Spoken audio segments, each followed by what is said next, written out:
Today we are making Spider-Man 2099, aka Miguel O'Hara, from Across the Spiderverse. Okay, and these little blades that he has, forearm blades, I don't know what to call them, but they look awesome in the movie, and they made them super long for no reason.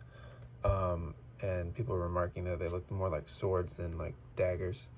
And I thought that's what makes these work pretty well.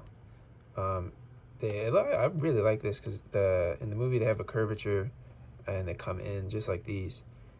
People have been using the little small red pieces, but I think these work a lot better. And these are obviously hot dogs. It's an alternate piece than this one if you don't have this one. Now to upgrade this minifigure, we're going to do the obvious thing that everybody's doing, which is putting on these arms from Peggy Carter. Now those accents on the arm, I feel like really upgrade this figure and make him look very sleek. And of course, an unmasked version. This is how I think I'm going to be displaying it in my Across the Spider-Verse diorama. The hairpiece most commonly used for Han Solo, and the face used for every single clone we've had for a while now. So very easy to find, but there's actually a harder face to find, which I think works equally as well, maybe better, which is Namor's face.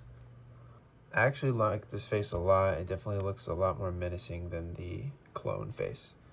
And it really captures his essence in the movie. The cheekbones are basically exactly the same as in the movie. So this is actually, I think, the way to go. And not that he ever really smiles in the movie, but the opposite side of Namor's face is pretty accurate too. So that is my purest custom of 2099 done.